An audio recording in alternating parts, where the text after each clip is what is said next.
ठीक है, this is the zoology part. तो आपके Zahid sir exactly zoology part discuss करेंगे।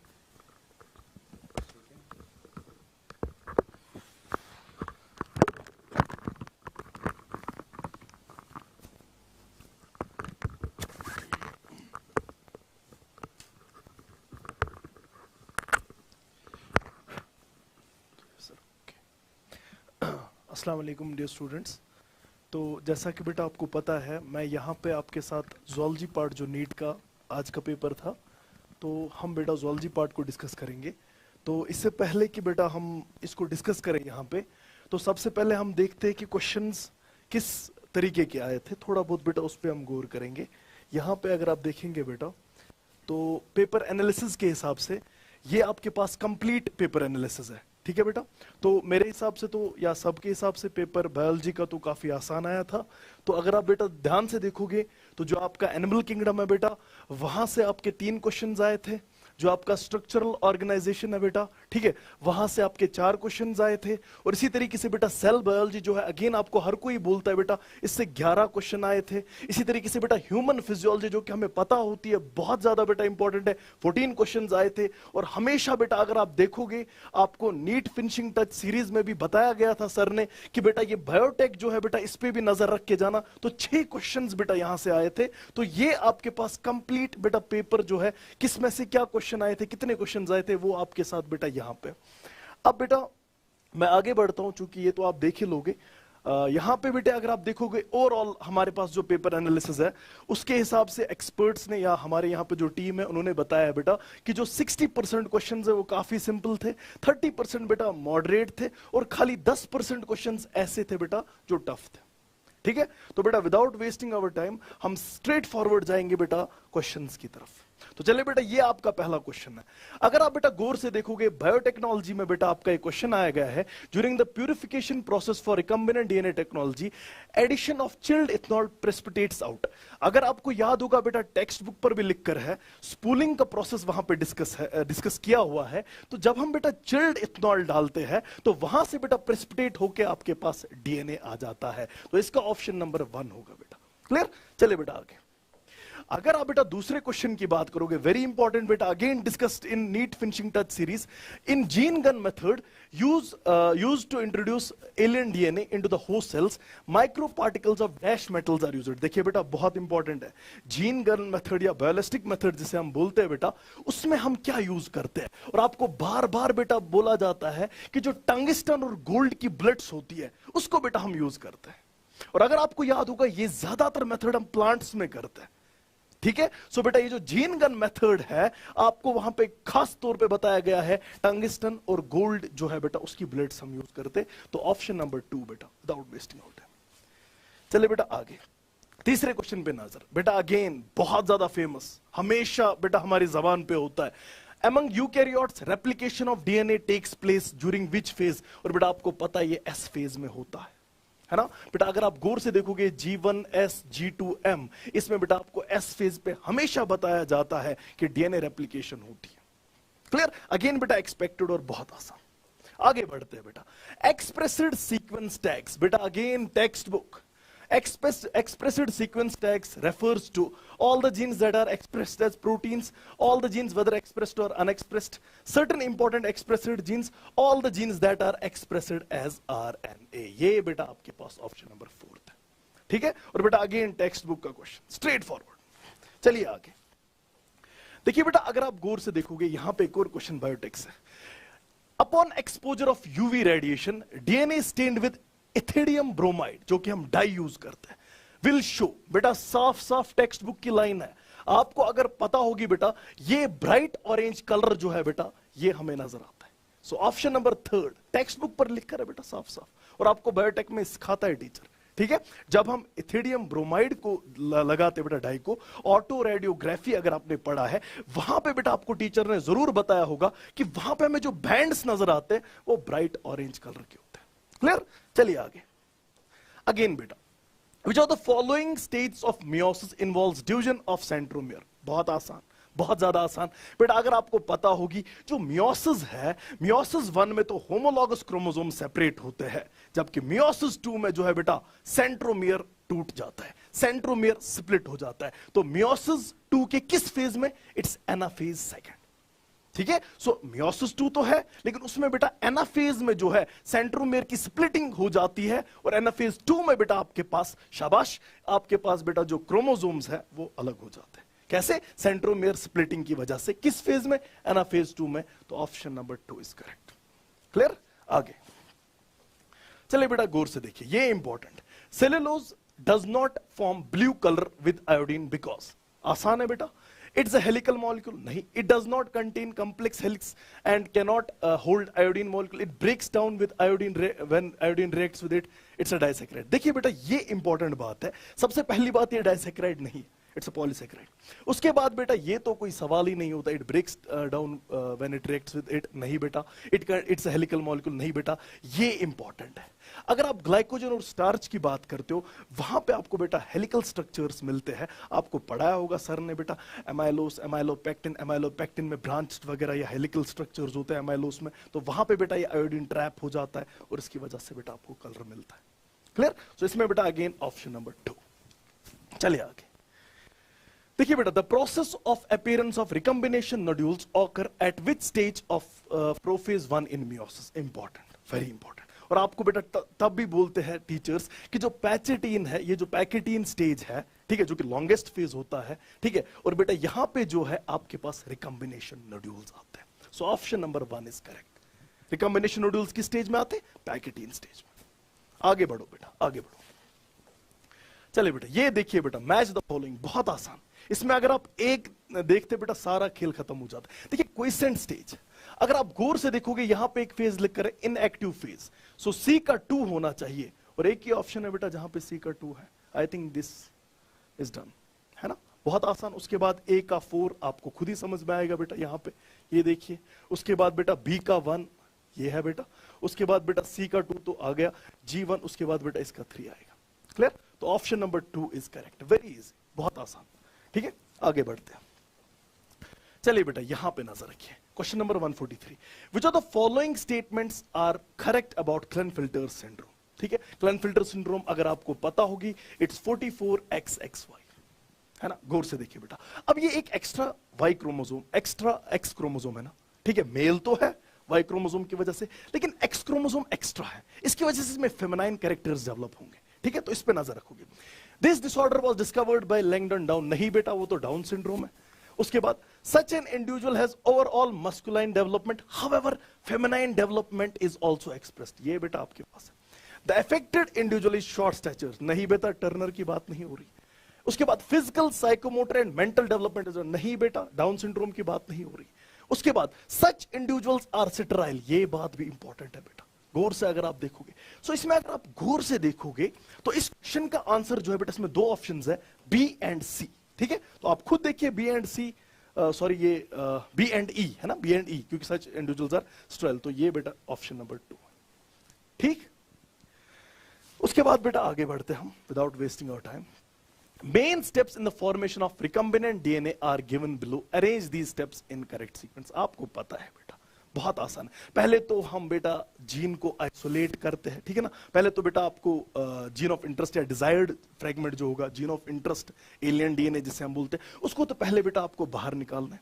उसके बाद बेटा आपको उसको कट करना है, ठीक है, बाय स्पेसिफिक रेस्ट्रिक्शन एंजाइम से हम यूज करते हैं। उसके बाद बेटा आपको क्या करना है, उसके बाद एम्प्लीफिकेशन करनी है, और फाइनली बेटा इसको आप इंसर्ट करोगे, रिकम्बिनेंट डीएनए को होस्ट सेल में आप इंसर्ट करोगे। So it's a last step.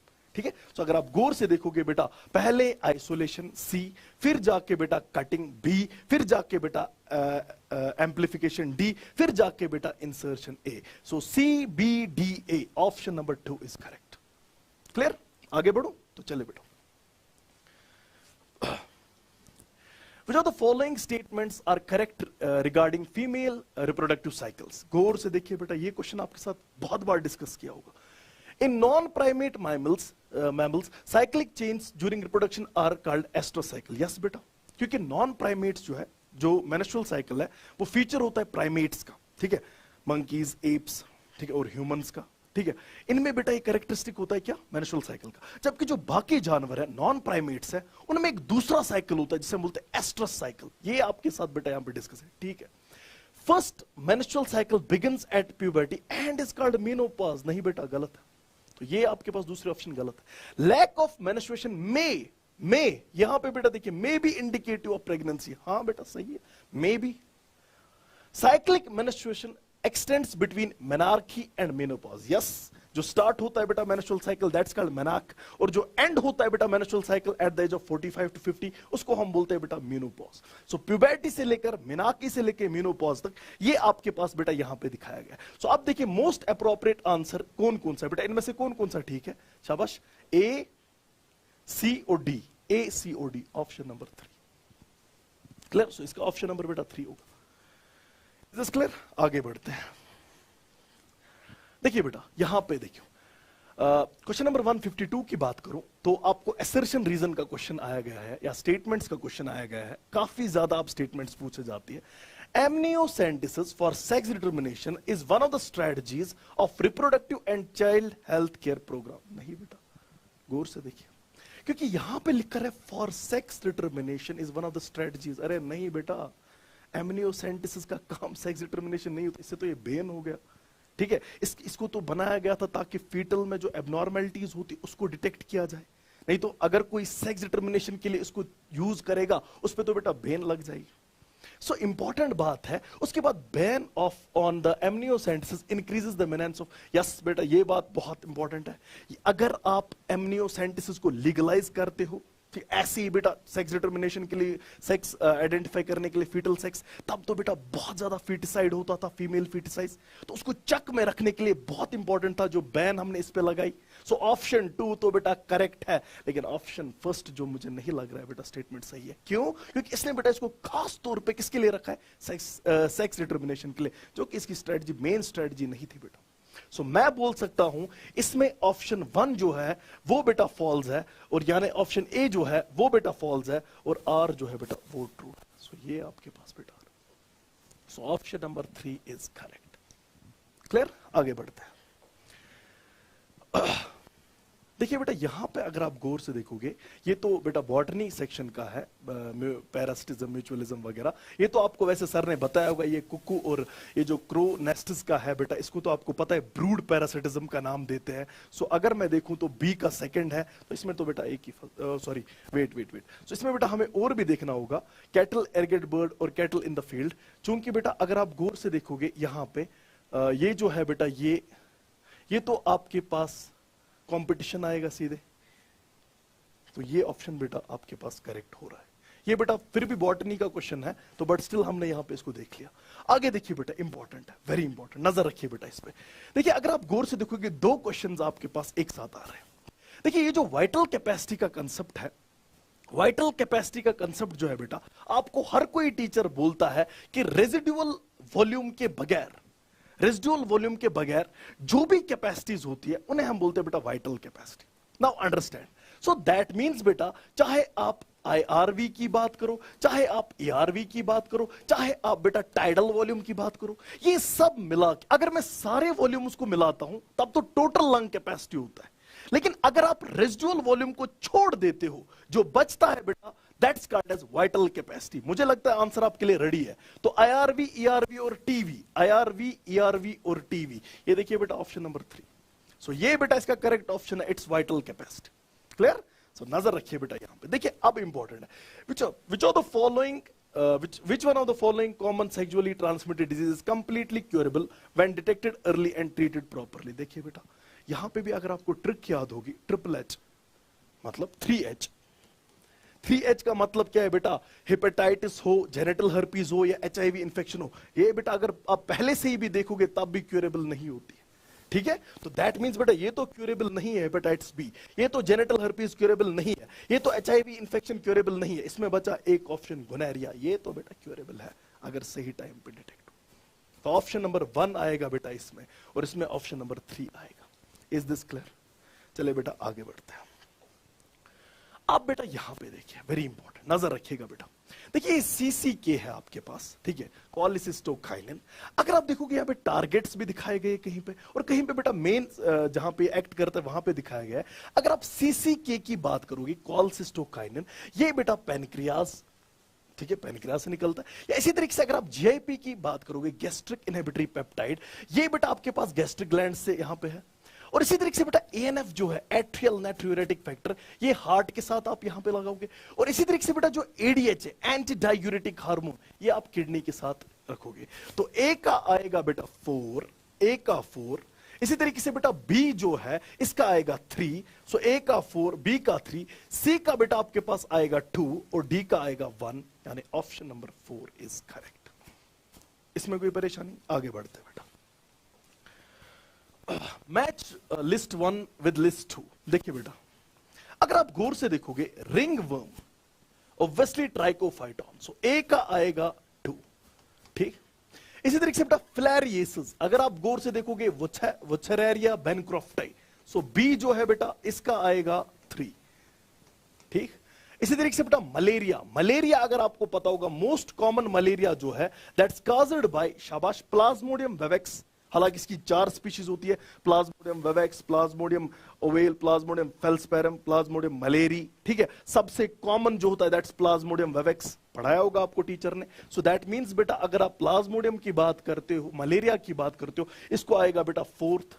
और इसी तरीके से निमोनिया की अगर आप बात करोगे, ऑब्वियसली बेटा हीमोफिलस इन्फ्लुएंजा। सो अगर आप गौर से देखोगे, जो डी ऑप्शन है उसका मान है, सो 2 3 4 1, 2 3 4 1, ये बेटा ऑप्शन नंबर 4 आपके पास आ रहा है। Is this clear?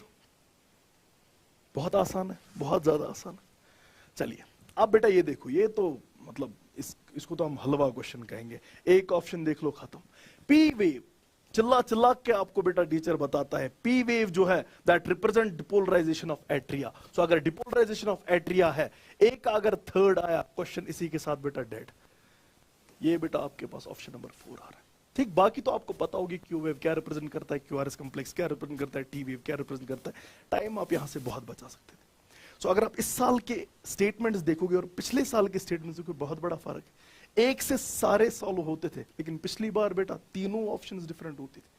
तो इसलिए बेटा इस साल थोड़ा सा आसान था, मैं कहूंगा आसान था। चलिए बेटा आगे। In which blood corpuscles the HIV undergoes replication and produces progeny viruses? Important. अगर आप देखोगे बेटा, हालांकि इसका ऑप्शन सीधे टी हेल्पर सेल्स है, लेकिन अगर आप टीचर के रिलेटेड देखोगे बेटा, HIV जो है आपको टीचर ने पढ़ाया होगा, आपके साथ नीट फिनिशिंग टच में सर ने जरूर डिस्कस किया है। इसकी एफिनिटी होती है CD4 रिसेप्टर के साथ। अब जिन सेल्स पे बेटा CD4 रिसेप्टर है वो शिकार बनेंगे। इसका मतलब बेटा जो टी हेल्पर सेल्स है ये भी शिकार बनेंगे, CD4 रिसेप्टर है। मैक्रोफेज भी बेटा शिकार बनेंगे। इसी तरीके से डेंड्राइटिक सेल्स भी शिकार बनेंगे। सो इसीलिए बेटा यहां पे हमारे पास एक ऑप्शन फंस रहा है, दैट्स टी हेल्पर सेल्स। हम इस पे बेटा आंसर करेंगे। So option number 4 is correct. Clear? आगे बढ़ते हैं। चलिए देखिए बेटा 160 question number. Low temperature preserves the enzyme in a temporarily inactive state. हाँ बेटा, reversible concept. Whereas high temperature destroys enzyme activity because proteins are denatured. गौर से देखिए बेटा, अगर आप गौर से देखोगे, टेम्परेचर कर्व अगर आपने कभी एंजाइम्स का देखा होगा बेटा, ऐसा एक ग्राफ आपको मिलता है, टेक्स्ट बुक पर लिखकर है बेटा। इसका एक अपना ऑप्टिमम टेम्परेचर होता है, और जिसके बाद बेटा अगर आप फॉर एग्जाम्पल एक टेम्परेचर जो है, एक एंजाइम जो है उसका अपना टेम्परेचर है काम करने का। अब अगर आप इसको ज्यादा टेम्परेचर देते हो तो बेटा जो बॉन्ड्स है वो ब्रेक हो जाते हैं, जो बॉन्ड से बेटा वो वहां पे डिनेचुरेशन हो जाती है। अब बेटा ये प्रोटीन का स्ट्रक्चर जो है, टर्शरी स्ट्रक्चर टूट जाता है, ठीक है। सो लोअर टेम्परेचर पे जो है बेटा, हाँ यहां पे अगर आप बेटा देखोगे preserves the enzyme in temporary inactive state, yes, लेकिन बेटा हाँ रिवर्सिबल है, क्योंकि अगर आप टेम्परेचर वापस बेटा थोड़ा इंक्रीज करोगे ठीक हो जाएगा। लेकिन जब आप हाई टेम्परेचर पे ले जाते हो बेटा, चूंकि ये एंजाइम जो है ये बेटा डिनेचर हो जाता है, उसके बाद बेटा ये काम नहीं करेगा, ठीक है। सो बेटा ये बात याद रहे, destroys the enzymic activity, true है, सही स्टेटमेंट है। उसके बाद when the inhibitor closely resembles substrate in its molecular structure and inhibits the activity of enzyme, it's known as competitive inhibition. सही है, बिल्कुल सही है। जरा गौर से देखो बेटा, फॉर एग्जाम्पल अगर मैं यहां पे इसको ऐसे बना रहा हूं, ये आपके पास बेटा एक्टिव स्टेट है किसी एंजाइम की, और बेटा for example this is the substrate, clear. लेकिन बेटा अगर मैं सबस्ट्रेट को किसी और कलर का बना दूं, यहां पे ये सबस्ट्रेट है, देखो बेटा ये भी तो रिजेंबल कर रहा है ना इस जैसा, है ना। सो बेटा अगर आप गौर से देखोगे इन दोनों का कंपटीशन है ना, कंपिटिटिव साइट। सो ये तो कंपिटिटिव इनहिबिशन का कंसेप्ट है ना। सो वही तो ये बता रहा है, इनका स्ट्रक्चर बेटा सेम है, मिल रहा है। कंपिटिटिव इनहिबिशन का कंसेप्ट यहां पे बेटा आपको साफ साफ नजर आ रहा होगा। ठीक है, तो बेटा अगर मैं गौर से देखूं ये दोनों स्टेटमेंट्स जो है बेटा, ये दोनों स्टेटमेंट्स ट्रू है। So both statement 1 and 2 are true, यानी फोर्थ ऑप्शन इसका आएगा बेटा। चलिए आगे बढ़ते हैं बेटा। तो अगर आप बेटा गौर से देखोगे इस वक्त रात के 1:12, ठीक है। तो चलिए बेटा आगे बढ़ते हैं। So given below are the 2 statements. Ligaments are dense irregular, नहीं बेटा डेंस रेगुलर, बचपन से पढ़ते आए हो, इतनी सिली मिस्टेक तो नहीं होनी चाहिए। डेंस इरेगुलर नहीं है बेटा, डेंस रेगुलर है। वो ये ऑप्शन गलत हो गया। कार्टिलेज इज डेंस रेगुलर, अरे नहीं बेटा, कार्टिलेज जो है दैट स्पेशलाइज्ड कनेक्टिव टिश्यू, वो तो स्पेशलाइज्ड है, कौन सी डेंस रेगुलर है। तो ये भी बेटा गलत है। सो कोई बेटा मसला है ही नहीं। Both statement 1 and 2 are false. ये देखिए बेटा ऑप्शन नंबर 1 बड़ी खूबसूरती से, तो इसका आंसर नंबर 1 आएगा। ठीक है बेटा आगे बढ़ते, चलिए आगे। Which of the following is not considered as the part of endomembrane system. देखिए बेटा इस पे नजर रखिए। अगर आप एंडोमेम्ब्रेन सिस्टम की बात करोगे, ये आपके पास बेटा ये कंसेप्ट होता है, चाहे गोल्गी हो, चाहे एंडोप्लाज्मिक रेटिकुलम हो, लाइसोसोम हो, वैक्यूल, ये तो बेटा एंडोप्लाज्मिक रेटिकुलम के कंपोनेंट्स। गर्ल वी, यस और नो। सो अगर आप गौर से देखोगे बेटा, माइटोकॉन्ड्रिया इसमें कोई पार्ट नहीं है बेटा, क्लोरोप्लास्ट इसमें नहीं आता है बेटा, पेरोक्सिसोम इसमें नहीं आता है। साफ साफ टेक्स्ट बुक की लाइन है बेटा। जबकि एंडोप्लाज्मिक रेटिकुलम और बेटा गोल्गी जो है वो इसमें आते हैं। अब आपको कौन दिख रहा है, जो नहीं आते हैं। So that means A, C and E option इसमें होने चाहिए बेटा। Option number 1। कोई परेशानी वाली बात तो इसमें होनी भी नहीं चाहिए बेटा। ठीक है, 11th से पढ़ते आए हो आप सेल्स। चलिए आगे देखिए बेटा 163, a protein is imagined as a line। चलिए जी इसको इमेजिन करते हैं as a line, whereas the first amino acid is represented as, नहीं बेटा गलत, सी टर्मिनल नहीं, it's N terminal and this is C terminal. So पहला अमाइनो एसिड जो है वो बेटा शाबाश एन टर्मिनल को रिप्रेजेंट करता है, जबकि लास्ट अमाइनो एसिड जो है बेटा वो सी टर्मिनल को रिप्रेजेंट करता है। सो बेटा ये तो गलत है, ये तो गलत है। चलिए आगे। Adult human hemoglobin consists of 4 subunits, 2 subunits of alpha type and 2 subunits of beta type। जरा बेटा गौर से देखिए, ये तो बिल्कुल सही है। So that means बेटा पहली स्टेटमेंट गलत है, दूसरी स्टेटमेंट सही है। इसका मतलब बेटा statement 1 is true, whereas statement 1 is false, sorry, statement 1 is false and statement 2 is true, यानी ऑप्शन नंबर 3। क्लियर? इसमें कोई परेशानी तो नहीं है बेटा, बराबर टेक्स्ट बुक का क्वेश्चन है। अभी तक तो मुझे कोई ऐसा नहीं लगा जो टेक्स्ट बुक से बाहर क्वेश्चन था। चलिए बेटा आगे। Broad palm with single palm crease is visible in a person suffering from, बहुत आसान है बेटा, टेक्स्ट बुक पर भी लिख कर है सिंगल पाम क्रीज, ऑब्वियसली बेटा डाउन सिंड्रोम। क्वेश्चन नंबर 4 चिल्ला चिल्ला के बेटा टेक्स्ट बुक अगर आप देखोगे जेनेटिक्स की साफ साफ बता रही। ठीक है, तो अगेन बेटा टेक्स्ट का क्वेश्चन है, क्वेश्चन नंबर 4। चलिए आगे। जो द फॉलोइंग स्टेटमेंट्स, अगेन बेटा ये बॉटनी सर ने शायद आपके साथ डिस्कस किया होगा। चलिए बेटा इस पे नजर रखिए, ज़ूलॉजी का क्वेश्चन नजर रखिए। Match list 1 with list 2। देखिए बेटा प्लीज ये क्वेश्चन जो है ये बहुत अच्छा क्वेश्चन था, मुझे ये पर्सनली बहुत पसंद आया। देखिए जो टीनिया है आपको पता होनी चाहिए इट्स अ प्लेटिहेल्मिन्थ, तो ऑब्वियसली प्लेटिहेल्मिन्थीज में फ्लेम सेल्स होती है, तो दैट मींस बेटा इसका ऑप्शन जो है दैट्स फ्लेम सेल्स। उसके बाद बेटा ये देखिए पैरामीशियम, अगर आपको बचपन से सिखाया गया है कि जो पैरामीशियम में, अगर मैं यहां पे पैरामीशियम की बात करूं, इसमें कॉन्ट्रैक्टाइल वैक्यूल्स होते हैं और एक के बदले बेटा 2 कॉन्ट्रैक्टाइल वैक्यूल्स होते हैं, anterior and posterior contractile vacuoles. So अगर आप गौर से देखोगे पैरामीशियम में बेटा कॉन्ट्रैक्टाइल वैक्यूल्स होंगे। सो एक की अगर मैं बात करूं वो 3 है, बी की अगर मैं बात करूं पैरामीशियम इसमें कॉन्ट्रैक्टाइल वैक्यूल्स है, सो दैट मींस बेटा इसमें 2 आएगा। उसके बाद फेरेटिमा पोस्ट्यूमा, आपकी फेवरेट अर्थवर्म, बताओ बेटा अर्थवर्म में कौन सा एक्सक्रीटरी स्ट्रक्चर होता है, पढ़ाया होगा बेटा, बिल्कुल एनिमल किंगडम में आपके साथ डिस्कस हुआ है। सो इट्स बेटा नेफ्रीडिया, है ना। सो बेटा दैट मींस डी का आएगा 1। अब बचा सी, वो आप खुद भी बता सकते हो, पेरिप्लांटा, ये तो आपके पास कॉकरोच है बेटा, इसमें यूरिकोस ग्लैंड होता है, यानी option number 4, that means 3 2 4 D, हाँ 3 2 4 1 3 2 4 1 3 2 4 1 ऑप्शन नंबर 2 इज करेक्ट। इसमें कोई परेशानी नहीं होनी चाहिए थी बेटा, बहुत आसान है। चलिए आगे, ये अगेन बेटा बॉटनी का क्वेश्चन है। ये देखिए बेटा, जरा इस पे नजर रखिए। Vast difference receives a duct from seminal vesicle and opens into urethra to form ejaculatory duct। बड़ा आसान है।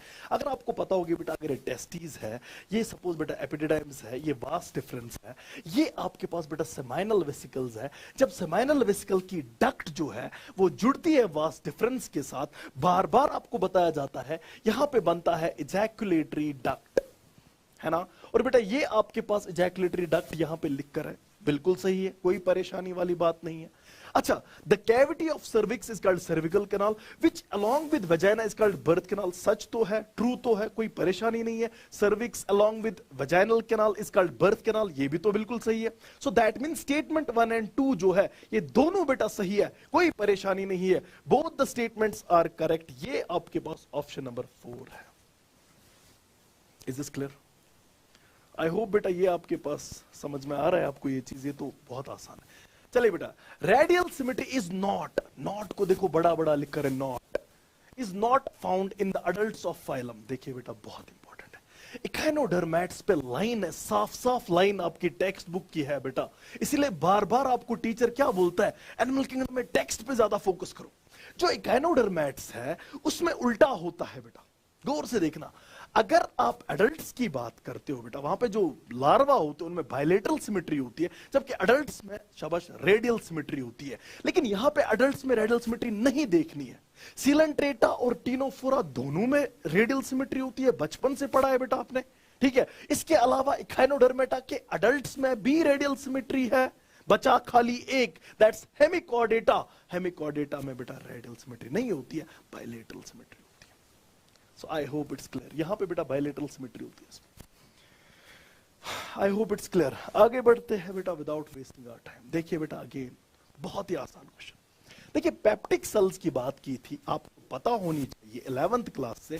पेप्टिक सेल्स जो है वो ज़ाइमोजेंस को रिलीज करते हैं, इनएक्टिव एंजाइम्स को रिलीज करते हैं, जैसे पेप्सिनोजिन है, प्रोरेनिन है, ठीक है, इन सब को रिलीज करते हैं बेटा पेप्टिक सेल्स, ठीक। सो इसी तरीके से बेटा इसका ऑप्शन कौन आएगा, शाबाश थर्ड। यहां पे ये थर्ड आएगा ना, ए का आएगा थर्ड। बी की बात करो, गॉबलेट सेल्स बचपन से पढ़ा है बेटा, म्यूकस। गॉबलेट सेल्स जो है बेटा वो म्यूकस क्रिएट करते हैं। इसी तरीके से बेटा अगर आप गौर से देखोगे, ऑक्जेनेटिक सेल्स या पैराइटल सेल्स या डिलियोमॉर्फस सेल्स जो होते हैं, ये ऑक्जेनेटिक सेल्स जो आपके पास है बेटा, ये रिलीज करते हैं क्या, HCl एंड इंट्रिंसिक फैक्टर। ये तो आपको पता है बेटा, ठीक है। सो ऑक्जेनेटिक सेल सी जो है बेटा ये रिलीज करेंगे HCl और इंट्रिंसिक फैक्टर। और इसके बाद बेटा बचा डी, जो कि बेटा हिपैटिक सेल्स है, लिवर से एसोसिएटेड है, तो बाइल जूस का कंसेप्ट आएगा।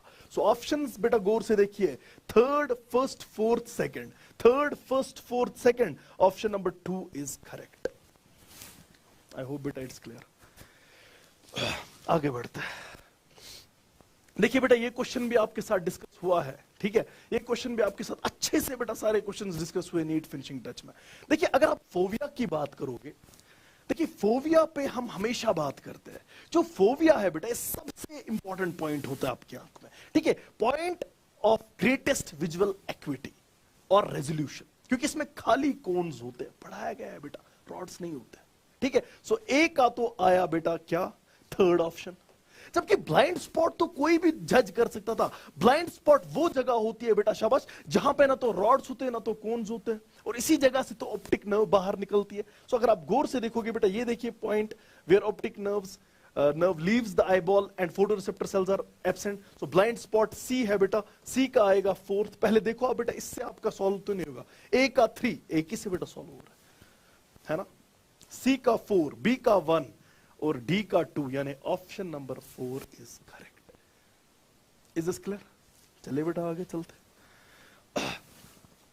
Which of the following function is carried by carried out by cytoskeleton in a cell. बहुत आसान है बेटा, ये तो डिस्कस भी नहीं कर रहा है। मोटिलिटी ठीक है, ये तो पता है बेटा आपको। उसके बाद undigested and unabsorbed substances enter the caecum, there backflow is prevented by. बहुत आसान। फॉर एग्जांपल बेटा, अगर ये सीकम यहां पे मैं मान के चलूं और ये मान के चलो मैं इलियम बेटा, सो इलियम और सीकम जो है बेटा, इनके दरमियान आपको एक वेल्व मिलता है। यहां पे बेटा ये फॉर एग्जांपल एक वेल्व मैं दिखा रहा हूं, चूंकि ये इलियम और सीकम के दरमियान है तो नाम आएगा इलियोसीकल वेल्व। यही तो बेटा प्रिवेंट करता है backflow, ileocecal valve.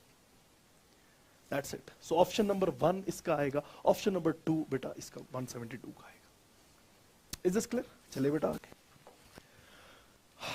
Vasectomy, tubectomy तो आपको पता है बेटा। देखिए वेसेक्टॉमी जो है ऑब्वियसली एक ऐसी सर्जरी है जहां पे वास्ट डिफरेंस को काटा जाता है, ठीक है। तो वेसेक्टॉमी जो है बेटा सर्जिकल मेथड है। ए का 3 आई थिंक ये सॉल्व हो गया। उसके बाद क्वाइटस इंटरप्टस पढ़ाया आपको नेचुरल मेथड में, विड्रॉल मेथड वगैरह। सो क्वाइटस इंटरप्टस जो है बेटा आपके पास ये नेचुरल मेथड है, तो बी का आएगा 4th। इसी तरीके से बेटा सहेली जो है D, it's an oral method, D का आएगा 1। सी जो है बेटा इसका आएगा 2nd।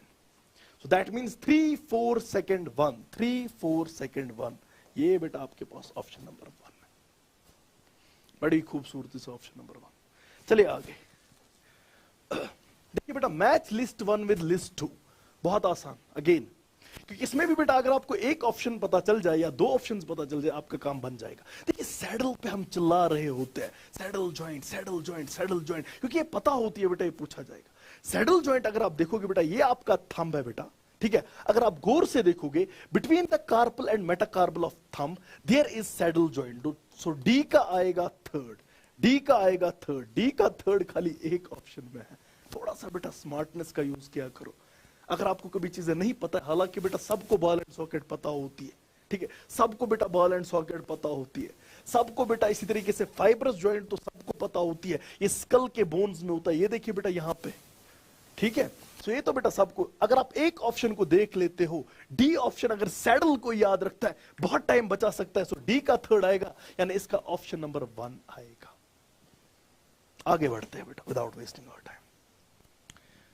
RNA mutates phosphate, again बेटा ये आपका इसका बॉटनी का क्वेश्चन है। देखिए बेटा ये क्वेश्चन जो है ये हम दोनों में ले सकते हैं, या by the way it's botany का क्वेश्चन है, बट फिर भी मैं यहाँ पे इसको देखता हूँ क्योंकि ये क्वेश्चन जो है ये ज़ूलॉजी में भी हम ले सकते हैं, क्योंकि सेल का in prokaryotes the positively charged DNA is held with some negatively charged proteins. ठीक है, पॉजिटिवली चार्जेड डीएनए बेटा ये तो ब्लंडर है, positively charged DNA not possible. बेटा डीएनए का चार्ज सबको पता होगी, दैट्स नेगेटिवली चार्ज, ठीक है, due to phosphoric acid H3PO4 PO4-3 आपको पता है बेटा ये चीज। सो नेगेटिवली चार्जेड, पॉजिटिवली नहीं, ठीक है। उसके बाद in eukaryotes negatively charged rapid around positively charged, सही है भाई, ये गलत है लेकिन ये तो सही है। So that means statement 1 is wrong, statement 1 is incorrect, but statement 2 is सही। चले आगे। ये पेडिग्री देखिए बेटा, टेक्स्ट बुक, सीधे टेक्स्ट बुक, सीधे टेक्स्ट बुक पे जाओ। देखिए which are the following mating between the relatives, ठीक है, ये तो सिंपल मेटिंग है बेटा, ये तो सिंपल मेटिंग है। ये सिंबल्स तो आपको पता है, मेल फीमेल डिजीज वगैरह, ठीक है, ये तो आपको पता है मैरिज शो करता है। लेकिन अगर कभी कभार बेटा ये डबल लाइन दिखाकर होती है, ये मेल और फीमेल के दरमियान शादी जरूर है, बट एक ऐसी शादी जो क्लोज रिलेटिव्स के दरमियान है। सो दैट मींस बेटा 175 का ऑप्शन आएगा, ऑप्शन नंबर 1। चले आगे, आगे चलते बेटा। इंपॉर्टेंट बेटा ये क्वेश्चन भी बड़ा ये इंपॉर्टेंट क्वेश्चन, ये मजेदार क्वेश्चन था। यहां पे तो बहुत सारों ने गलती की होगी, ठीक है। गौर से देखिए बेटा, करेक्ट ग्रुप या set of Australian marsupials, Australian marsupials, ठीक है। आपकी टेक्स्ट बुक पे एवोल्यूशन पे एक चार्ट बनाकर है, यहां से प्लेसेंटल मैमल्स है, यहां पे ऑस्ट्रेलियन मार्सुपियल्स वगैरह है, तो आपको यहां पे देखना था ऑस्ट्रेलियन मार्सुपियल्स। अगर आप गौर से देखोगे बेटा, मोल अगर आप यहां से देखोगे, देखिए नम्बैट जो है, yes it's an Australian marsupial, spotted cuscus, yes it's an Australian marsupial, flying pharyngeal, yes it's an Australian marsupial, true है। मोल बेटा नहीं, प्लेसेंटल मैमल। लेमर बेटा प्लेसेंटल मैमल नहीं। इसी तरीके से बेटा बॉम्ब कैट, ये बेटा नहीं, बॉब कैट नहीं, ये तो प्लेसेंटल मैमल है। सो इसमें भी प्लेसेंटल मैमल है, इसमें भी प्लेसेंटल मैमल है, इसमें भी प्लेसेंटल मैमल है। ऑप्शन नंबर 1 ऐसा है बेटा जिसमें सारे के सारे क्या है, शाबाश, जिसमें सारे के सारे ऑस्ट्रेलियन मार्सुपियल्स है। Option number 1 is correct. चले आगे, चलिए बेटा। Okay, which of the following is not a cloning vector? बड़ा आसान है बेटा, ये तो सबने पहचाना होता है, PBR 320 plasmid by Bolivar and Rodriguez, ये तो सबने सुना है। BAC bacterial artificial chromosome, YAC yeast artificial chromosome, सारे के सारे तीनों के तीनों बेटा आपके पास क्लोनिंग वेक्टर है। लेकिन बेटा ये प्रोब कहां से आया? प्रोब क्या होता है सर? प्रोब जो है बेटा आपको पता होनी चाहिए, it's actually single stranded DNA, सबको, या आरएनए भी हो सकता है, नो डाउट, ठीक है, सिंगल स्ट्रैंडेड डीएनए या आरएनए, बट बेटा ये रेडियो एक्टिव होता है, रेडियो लेबल्ड होता है, ये इंपॉर्टेंट बात है, but it's not a cloning vector, ये क्लोनिंग वेक्टर नहीं है। सो इसमें बेटा ऑप्शन नंबर 3 आपके पास आएगा। आगे चलते हैं, आगे चलो बेटा। Match the list 1 with list 2, देखिए बेटा इस पे नजर रखिए। अगर आप गौर से देखोगे, ये बेटा हीरोइन है आपके पास, ये मॉर्फिन है आपके पास, ये कोकीन है आपके पास, ये मैरिजुआना है आपके पास। नाउ हीरोइन, हीरोइन और मॉर्फिन की अगर आप बात करो, सबको पता होगी इट्स अ पेन किलर, और अगर किसी को पता है इट्स अ पेन किलर, उसके लिए जवाब मिल गया। खाली बेटा अगर आपको इतना पता है, मॉर्फिन सबको पता होनी चाहिए, morphine is a pain killer, pain killer की वजह से बेटा ये खत्म हो गया। डी का 3 जरा खुद देखो, डी का 3, ये ऑप्शन बेटा नंबर 4 आपके पास आ रहा है, ठीक है। इसके अलावा मैं बताता हूं, हीरोइन जो है बेटा इट्स डाइएस्टाइल मॉर्फिन, सबको पता होगी। और बेटा अगर आप गौर से देखोगे, ये आपकी शाबाश, अगर आप गौर से देखोगे, ये आपके पास बेटा स्लो डाउन करता है बॉडी फंक्शंस को, ठीक है। इसी तरीके से बेटा अगर आप मैरिजुआना की बात करते हो, इसका इफेक्ट होता है कार्डियोवैस्कुलर सिस्टम पे, टेक्स्ट बुक पर लिख कर है। और इसी तरीके से बेटा अगर आप कोकीन की बात करते हो, ये डोपामाइन ट्रांसपोर्ट को इंटरफेयर करता है। Option number 4 is correct. चले आगे, आगे चलते बेटा। अब बेटा अगले क्वेश्चन पे नजर रखिए। Which of the following techniques does not serve the purpose of early diagnosis of a disease for its early treatment?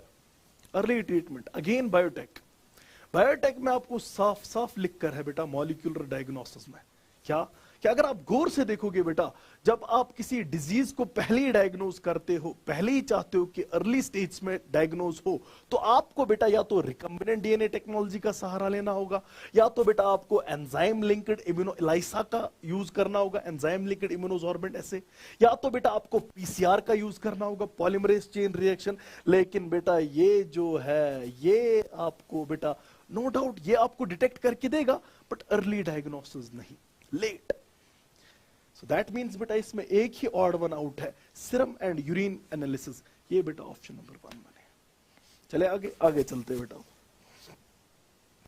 देखिए बेटा ये भी अच्छा क्वेश्चन था, बट बहुत आसान। 2 असर्शन रीजन आपको पूछे गए, असर्शन रीजन बहुत पूछे जाते हैं। Endometrium is necessary for implantation of blastocyst, yes true है। एंडोमेट्रियम के बगैर कैसे इम्प्लांटेशन हो सकती है बेटा? मैं तो इसके साथ बिल्कुल इत्तेफाक रखता हूं। In the absence of fertilization, corpus luteum degenerates that causes degradation of endometrium. True है, but it's not the correct explanation. ये भी बेटा true आपके पास है, सच्ची statement है, but both A and R are true, but correct explanation तो नहीं है। भाई एंडोमेट्रियम नेसेसरी इंप्लांटेशन के लिए है, इसके साथ ये वास्ता कैसे रखता है कि एब्सेंस ऑफ फर्टिलाइजेशन में कॉर्पस ल्यूटियम डिसइंटीग्रेट होगा, वहां से आपके पास बेटा एलएच वगैरह वो जो है, वहां पे बेटा आपके पास प्रोजेस्टेरोन के लेवल्स कम हो गए और एंडोमेट्रियम गिर जाएगा, तो पता है। बट भाई इसका और इसका क्या नाता है? चलते हैं आगे। ये भी बेटा आपके पास बॉटनी का सेक्शन में ये आपके साथ डिस्कस हुआ होगा, इस पे नजर रखिए बेटा, ये क्वेश्चन बहुत इंपॉर्टेंट, और ये आपसे टेक्स्ट बुक का क्वेश्चन है। देखिए अगेन 2 स्टेटमेंट्स आपको पूछी गई है 2 नेफ्रॉन्स के बारे में, एक है कॉर्टिकल, दूसरा है जक्स्टामेडुलरी, इंपॉर्टेंट। देखिए बेटा अगर आपको पता होगी, कॉर्टिकल नेफ्रॉन्स बहुत ज्यादा होते हैं नंबर में, जबकि जक्स्टामेडुलरी जो वो खाली 15% के आसपास होते हैं, और 85% आपके पास कॉर्टिकल होते हैं। But based on their relative position in the cortex and medulla, true है, कोई परेशानी नहीं है। सर यहाँ पे देखिए जक्स्टामेडुलरी नेफ्रॉन्स हैव शॉर्ट लूप, अरे नहीं, जक्स्टामेडुलरी तो माने जाते हैं वाटर कंजर्वेशन के लिए, ये तो आपकी बॉडी में बेटा वाटर जो है वो कंजर्व करके रखते हैं। क्यों?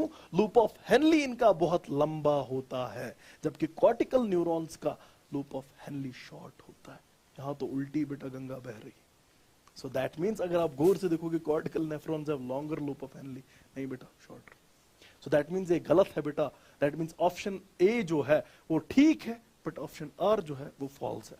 Option A is true while as option R is false. Option number 2 इसका करेक्ट है बेटा. चले आगे, चलिए जी आगे. Which of the following is the characteristic feature of cockroach regarding sexual dimorphism? Again बेटा बहुत बार डिस्कस हुआ है, लगभग हर दिन डिस्कस होता है कॉकरोच में. ठीक है, आपको वहां पे ये भी बताया जाता है मेल आर वेरी स्टाइलिश, है ना, ये ट्रिक बताई जाती है आपको. देखो जी मेल फीमेल से बहुत स्टाइलिश होते हैं क्योंकि उनके पास एनल स्टाइल्स होते हैं, और एनल स्टाइल्स जो है वो खाली मेल्स में होते हैं, जबकि एनल सर्के जो है वो दोनों में होते हैं. सो एनल स्टाइल्स चूंकि खाली मेल्स में है, आप इससे फर्क पता कर सकते हो मेल कौन है फीमेल कौन है. Sexual dimorphism. So option number 1. चलिए आगे, आगे चलते हैं. देखिए बेटा यहां पे select the correct statements. Tetrad formation is seen during leptoti. नहीं नहीं नहीं. देखिए बेटा टेट्राड फॉर्मेशन जो है वो एक्चुअली जाइगोटीन स्टेज में होती है. ठीक है, टेक्स्ट बुक लिखती है, लेकिन बेहतर तरीके से विजिबल अगर आप देखोगे वो पैचेटीन स्टेज में होती है. बनती टेट्राड्स जो है they are formed during zygotene but are best viewed during pachytene. अगर आप गौर से देखोगे ये स्टेटमेंट गलत. During anaphase centromere split and chromosomes chromatid separate, true है. Terminalization takes place during pachytene, no. Terminalization जो है बेटा कियाज्मा जब बना, कियाज्मेटा जब बना, इसको टर्मिनलाइज करना है, ये डिप्लोटीन से शुरू होता है और डाइकेनेसिस पे खत्म हो जाता है. ठीक है, सो पैचेटीन में नहीं होता है. अगेन बेटा गलत. Nucleolus Golgi ER are formed during telophase, सही है. Crossing over takes place between sister chromatids of homologous chromosomes. अरे अरे अरे, अगर आप गौर से देखोगे ये सिस्टर नहीं है बेटा, ये होना चाहिए था नॉन सिस्टर क्रोमेटिड्स. सो अगर मैं गौर से देखूं बेटा ये ऑप्शन भी आपके पास गलत है. सो करेक्ट ऑप्शन आपके पास क्या क्या है, बी और डी. सो बी और डी जो है ऑप्शन नंबर 1 आपके पास है बेटा, ये सही है आपके पास. चलिए आगे. Which of the following statements are correct? An excessive loss of body fluids from the body switches off नहीं, switches on. ये तो बेटा ऑन करेगा. सो ये ऑप्शन गलत है. जब भी बेटा आपकी बॉडी से बहुत ज्यादा वाटर लॉस होता है तो अब बेटा जो ऑस्मो रिसेप्टर्स होते हैं हाइपोथैलेमस पे वो स्विच ऑन हो जाते हैं.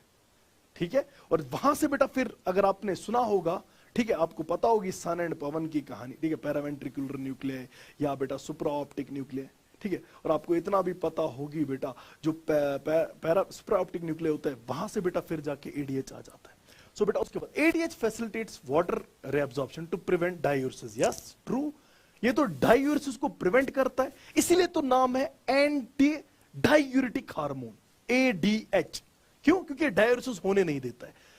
ADH causes increase in blood pressure. हाँ सही है, ब्लड प्रेशर बढ़ेगा. सोचो बेटा जब एडीएच जो है वो वाटर रेअब्जॉर्प्शन कराता है, जब वाटर अंदर आएगा तो बॉडी का ब्लड का वॉल्यूम बढ़ेगा, ब्लड का वॉल्यूम बढ़ेगा तो ब्लड का प्रेशर बढ़ेगा ऑटोमेटिकली, तो आपके पास बेटा ये ब्लड प्रेशर भी इंक्रीज होगा. ADH is responsible for decrease in GFR. नहीं, जब ब्लड प्रेशर बढ़ेगा, जब ज्यादा ब्लड अब किडनीज की तरफ जाएगा तो जीएफआर ग्लोमेरुलर फिल्ट्रेशन रेट भी तो बढ़ेगी. दैट मींस बेटा ये गलत है. सो ये भी ठीक, ये भी ठीक. गलत इसमें खाली बेटा ए और ई है, यानी बी सी डी इसमें करेक्ट है. सो करेक्ट ऑप्शन में अगर आप गौर से देखोगे बेटा आपके पास बी भी करेक्ट है, आपके पास सी भी करेक्ट है, और आपके पास डी जो है ये आपको समझ में आया होगा बेटा. एएनएफ जो है दैट कॉजेस वैसोडाइलेशन. ट्रू, क्योंकि रास के एंटीगोनिस्टिक काम करता है. Renin angiotensinogen aldosterone system.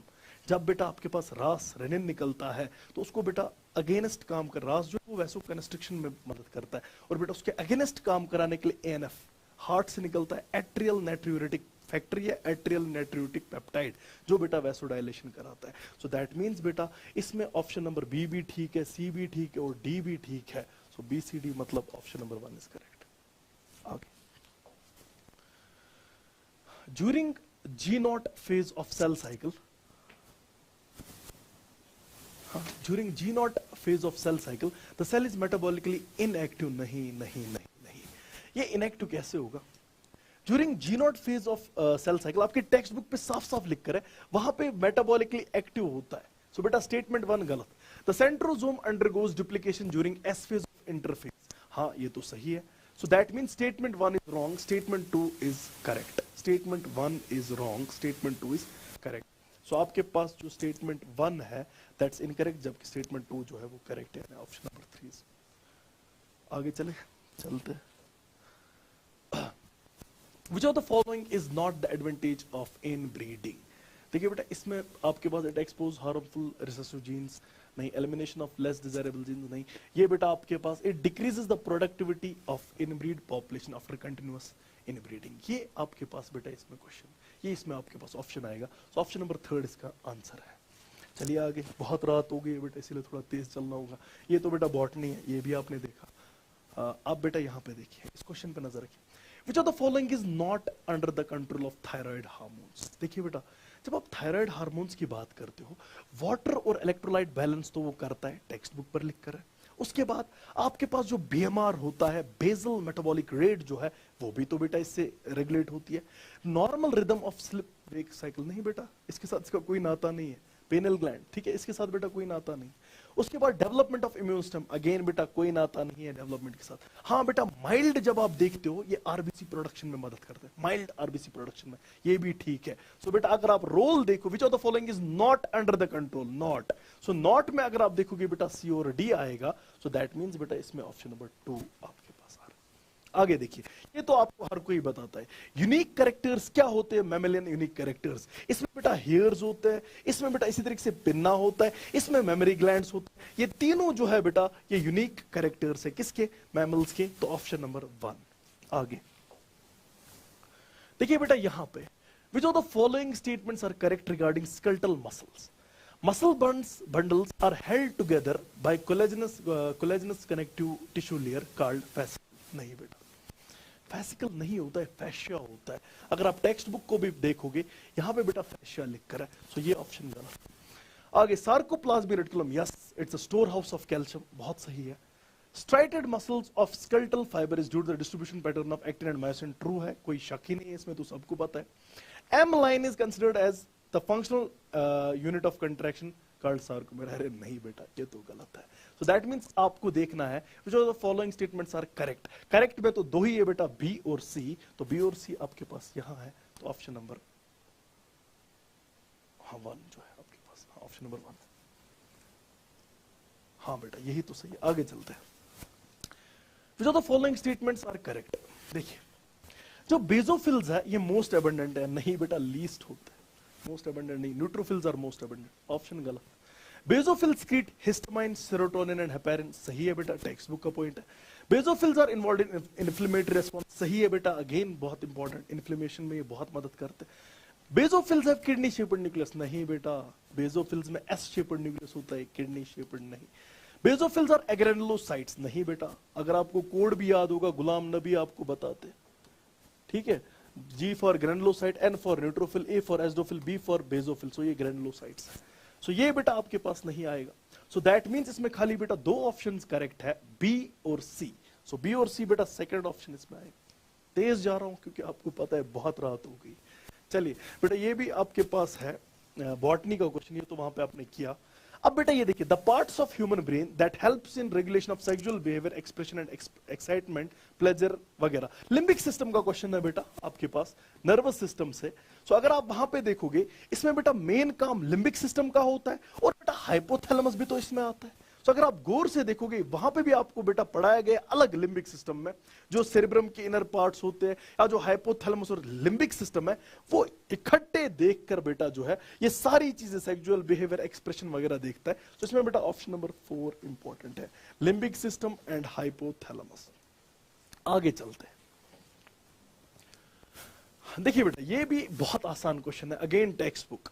जो मास्ट सेल आपके पास है बेटा, आपको पता होनी चाहिए, इट्स एरियोलर कनेक्टिव टिश्यू, सो ए का आएगा 2, ठीक है। उसके बाद बेटा जो इनर सरफेस ऑफ ब्रोंक्यूल्स है, चूंकि डस्ट पार्टिकल्स अगर आपको पता होगी, या माइक्रोब्स वगैरह जो है उनको बेटा बाहर फेंकना है, तो सीलेटेड एपिथेलियम होना चाहिए, सो बी का आएगा फर्स्ट। इसी तरीके से बेटा अगर आप देखोगे blood is a specialised connective tissue, तो सी का आएगा बेटा 4th। इसी तरीके से बेटा अगर आप डी की बात करोगे, tubular parts of nephrons, yes बेटा वहां पे होता है क्यूबॉइडल एपिथेलियम, सो आपके पास जो बेटा डी है उसका आएगा 3rd। सो ऑप्शन देखिए, 2nd 1 4 3rd, 2nd 1 4 3rd, option number 2 is correct. आगे चलते हैं, देखिए बेटा आपके पास कॉकरोच की बात है, कॉकरोच में एक्सक्रीशन किससे होती है? देखिए बेटा फैलिक ग्लैंड का तो एक्सक्रीशन में कोई रोल नहीं है, यस यूरिकोज ग्लैंड का रोल है, नेफ्रोसाइट्स का रोल है, फैट बॉडीज का रोल है, कोलेटरल ग्लैंड्स का अगेन बेटा कोई रोल नहीं है। तो इसमें बी, सी और डी ऑप्शन आएगा ओनली, यानी ऑप्शन नंबर 2। आगे बढ़ते हैं बेटा, चलिए देखिए बेटा select correct statement with reference to coordinates. देखिए बेटा कोऑर्डिनेट्स के बारे में क्या है इसमें, अगर आप गौर से देखोगे presence of mid dorsal solid, अरे बेटा सॉलिड कहां होता है? हमें जो नर्व कॉर्ड होता है एक तो वो हॉलो होता है टेक्स्ट बुक, और बेटा डबल नहीं होता है, सिंगल होता है, यहां पे डबल लिख कर है, सो ये गलत है बेटा। Presence of close circulatory system सही है। Presence of paired pharyngeal gill slits, again ये भी तो कोऑर्डिनेट्स का फीचर है। प्रेजेंस ऑफ डॉर्सल हार्ट, नहीं बेटा आप में से किसी का डॉर्सल हार्ट नहीं है, हमारा वेंट्रल हार्ट होता है, सो दैट मींस ये गलत है। ट्रिप्लोब्लास्टिक सीडोसिलोमेट एनिमल्स, ट्रिप्लोब्लास्टिक तो सही बट सीडोसिलोमेट नहीं है बेटा, यूसिलोमेट है, तो अगेन बेटा ये ऑप्शन गलत। सो सही ऑप्शन जो है बेटा वो खाली बी और सी है, दैट मींस इसमें बेटा आपके पास फर्स्ट ऑप्शन आएगा। आगे बढ़ते हैं बेटा, इसी के साथ बेटा आपका डिस्कशन खत्म। Thank you very much, Allah Hafiz.